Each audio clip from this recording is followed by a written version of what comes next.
날마다 행복한 묵상 2022년 35번째 주 오늘은 복음서 마태복음 세 번째 시간입니다. 하나님 말씀은 마태복음 28장 10절에서 20절까지의 말씀입니다. 이에 예수께서 이르시되 무수하지 말라. 가서 내 형제들에게 갈릴리로 가라 하라. 거기서 나를 보리라 하시니라.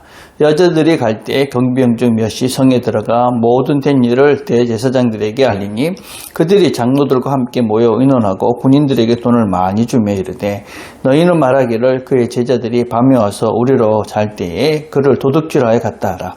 만일 이 말이 총독에게 들리면 우리가 권하여 너희로 근심하지 않게 하리라 하니 군인들이 돈을 받고 가르친 대로 하였으니 이 말이 오늘날까지 유대인 가운데 두루 퍼지니라. 11 제자가 갈릴리에 가서 예수께서 시시한 산에 이르러 예수를 배웠고 경배하나 아직도 의심하는 사람들이 있더라. 예수께서 나와 말씀하여 이르시되 하늘과 땅의 모든 권세를 내게 주셨으니 그러므로 너희는 가서 모든 민족을 제자로 삼아 아버지와 아들과 성령의 이름으로 세례를 베풀고 내가 너희에게 분부한 모든 것을 가르쳐 지키게 하라. 볼지어다 내가 세상 끝날까지 너희와 항상 함께 있으리라 하시니라. 아멘. 자, 묵상진번 1번입니다. 부활하신 예수님은 제자들을 갈릴리에서 만납니다. 제자 중에는 어떠한 사람들이 있다고 합니까? 자, 이제 부활 후에 예수님께서 여러 제자들을 만나시면서 이제 갈릴리에서 다시 만나자 이렇게 말씀을 하십니다. 갈릴리에서 다시 만나자 이렇게 하신 이유는 제자들이 처음 예수님의 부름을 받은 곳이 바로 갈릴리입니다. 그래서 그 갈릴리에서 너희들을 나를 만났을 때 그때를 다시 한번 생각하면서 새롭게 이제 모든 것들을 시작해라. 그런 의미를 주시기 위해서 예수님께서 갈릴리에서 다시 이 제자들을 만나게 되지요. 근데 그 중에는 아직까지 의심하는 자가 있었다. 그렇게 이야기를 합니다. 그래서 어떤 이유 때문에 의심하게 되었는가 그런 것들을 앞에 조금 설명을 하고 있죠. 이 예수님의 그 부활을 목격한 그런 군인들, 그 무덤에 있었던 군인들이 있었습니다. 그래서 그 모든 것들을 보고 이제 가서 대제사장들에게 이야기를 하니까 대제사장들이 돈을 주면서 제자들이 훔쳐갔다고 그렇게 얘기해라 이렇게 이야기합니다. 참으로 무서운 일입니다.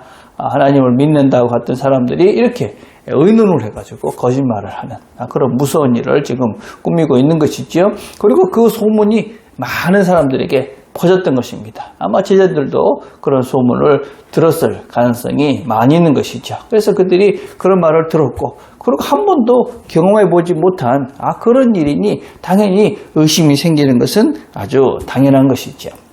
그래서 우리가 이제 두 가지를 이제 꼭 기억을 했으면 좋겠습니다. 우리가 이 이런 거짓에 자꾸만 잘못된 것들을 듣게 되면 우리가 바른 진리를 분별하는 것이 어려워집니다. 그렇기 때문에 잘못된 뉴스들, 이런 것에 우리가 귀를 기울여서는 안 됩니다. 그래서 우리가 옳은 것들, 바른 것들을 분별하면서 그런 진실된 것들을 추구해 가야지, 불필요한, 이런 쓸데없는 것들을 자꾸 듣게 되면 우리가 이 분별력들이 떨어진다.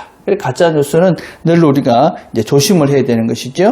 두 번째 우리가 생각해야 될 게 뭐냐면 우리가 본다고 해서 모든 것들은 믿어지는 것이 아닙니다. 봐도 못 믿는 사람이 있고 안 봐도 믿는 사람들이 있는 것이죠. 그래서 우리가 보는 것이 다가 아니다. 우리가 보지 않고 우리는 지금 믿고 있지 않습니까? 우리가 대단한 것이죠. 그러나 안 봐도 믿을 수 있는 것이죠. 하나님께서 말씀하신 것들을 우리가 믿는 이 믿음이 더욱더 중요하다. 그렇지만 우리가 또 기억해야 될 게 뭐냐면 제자들이 그때는 못 믿었습니다. 의심도 했죠. 그러나 결국은 모든 제자들이 사실은 이제 요한을 빼놓고는 모든 제자들이 주님의 부활을 증거하면서 인생을 마감하게 됩니다. 그들이 이제 확신하게 된 거죠. 시간이 걸리면서 여러 가지 지식과 경험을 통해서 확신하고 주님께서 정말 부활하셨구나. 그래서 그 부활한 소식을 온 세계에 전하면서 그의 인생들을 살아가게 되는 것이죠. 그래서 우리가 시간이 필요하다. 우리가 당장 뭔가를 본다고 우리의 신앙이 확 자라는 것이 아니라 하나님을 알아가는 그런 지식과 경험들을 통해서 우리의 믿음이 확실해져 간다 하는 것들을 꼭 기억해야만 합니다. 자, 2번입니다. 제자들이 예수님께 받은 지상 명령은 무엇입니까? 우리가 잘 아는 그레이트 커미션 이렇게 부르는 말입니다. 너희는 가서 모든 민족을 제자로 삼아 아버지와 아들과 성령의 이름으로 세례를 베풀고 내가 너에게 분부한 모든 것을 가르쳐 지키게 하라. 먼저 무엇보다도 모든 민족에게 가라. 모든 사람에게 가라. 이 모든 민족은 종교, 인종, 사회적 계층, 그 다음에 나라, 그 다음에 어떤 세대, 이런 모든 것들을 불문하고 모든 사람들에게 너희들이 가야 된다. 우리가 가야 되는 것이죠. 가만히 있는 것이 아니라 우리가 그 사람들, 모든 사람들에게 다가가야 되는 그런 명령을 우리가 받았다 하는 것을 기억해야 됩니다. 그리고 세례를 베풀라 가는 것으로 끝나는 것이 아니라 복음을 전해서 그들로 하여금 예수를 믿게 만들어라 하는 것입니다. 그리고 거기서 끝나는 것이 아닙니다. 가르쳐라.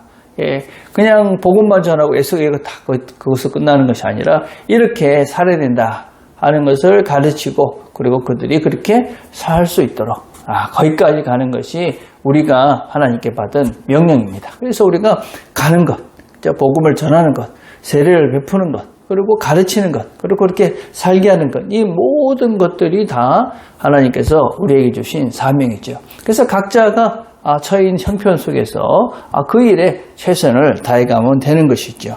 저는 특별히 이 시대에 우리가 꼭 가야 될 그곳이 어디냐? 다음 세대라고 생각합니다. 다음 세대. 우리의 다음 세대들, 우리 자녀들 세대. 정말 어려운 세대입니다. 그 자녀들에게 우리가 복음을 들고 가서 그들에게 말씀을 가르치고 그리고 그 말씀대로 살아가는 그런 삶을 통해서 그들이 이렇게 살아야 된다 하는 것을 가르쳐 지키게 해야 되는 그런 책임들이 우리 부모에게 있다. 이걸 꼭 명심을 해야만 합니다. 그래서 우리가 다음 세대에게도 우리가 가야 될 중요한 모든 민족들이다 하는 것을 꼭 명심했으면 좋겠습니다. 자, 3번입니다. 예수님은 제자들을 보내시면서 어떠한 약속을 하십니까? 내가 세상 끝날까지 너희와 항상 함께 있을 것이다. 이게 이제 예수님, 처음에 우리가 마태복음 1장을 시작하면서 예수님의 다른 이름이 무엇이었냐면 임마누엘이었습니다. 하나님이 우리와 함께 하신다. 이제 이 복음서를 마치면서 다시 한번 예수님이 누구신지를 설명하는 것이죠. 내가 너희와 함께하는 하나님이다. 하나님은, 예수님은, 예수의 영이신 성령님은 우리가 어디든지 언제나 우리와 함께 하시고 동행해 주십니다. 어디든지 네가 가는 곳에 내가 함께 하겠다. 이게 하나님의 약속이고 우리가 믿고 사는 하나님, 예수님, 성령님, 그분, 이 삼위의 하나님이 바로 우리와 늘 함께 하시는 그 하나님이시다 하는 것입니다. 그래서 우리는 우리의 삶의 현장으로 보냄을 받은 것입니다. 그것이 가정일 수도 있고 직장일 수도 있고 학교일 수도 있고 우리 그곳에 갈 때 우리가 걱정하지 할 필요가 없는 것이죠. 하나님 우리와 함께 하시면서 이 복음의 삶을 하나님께서 우리에게 주신 사명을 잘 감당할 수 있도록 우리와 함께 하시면서 힘을 주시는 분입니다. 하나님께서 모든 것들을 우리에게 주시다 했습니다. 하나님의 뜻대로 복음을 위해서 우리가 살려고 애를 쓸 때 하나님의 이런 능력들을 우리가 경험하게 되어질 것입니다. 오늘도 우리에게 하루가 주어졌습니다. 우리가 살아가는 그 현장이 하나님께서 우리를 보내신 현장입니다. 그곳에서 모든 능력을 주신다는 주님께서 우리와 함께 하신다고 약속하셨습니다. 그 말씀을 힘입고 오늘도 복음적 삶을 살아내는 저와 여러분이 되기를 간절히 바라겠습니다. 우리가 함께 드릴 기도는 우리의 사명을 위해서 기도합시다. 우리가 무엇을 위해서 부름받은 자들인가, 그리고 그것들을 잘 감당할 수 있도록 힘을 주십시오. 하나님을 의지하게 해주십시오. 그렇게 기도했으면 좋겠습니다. 기도하겠습니다. 하나님 아버지 감사합니다. 오늘도 함께 말씀을 나눴습니다. 하나님이 우리에게 주신 사명들이 있습니다. 또 하나님께서 우리에게 늘 함께 하시면서 힘을 주신다고 약속하셨습니다. 우리에게 주신 사명들을 기억하고 또 하나님과 함께 이 복된 위대한 사명들을 완수해가는 오늘 하루가 되도록 은혜를 베풀어 주시옵소서. 예수님의 이름으로 기도드립니다. 아멘.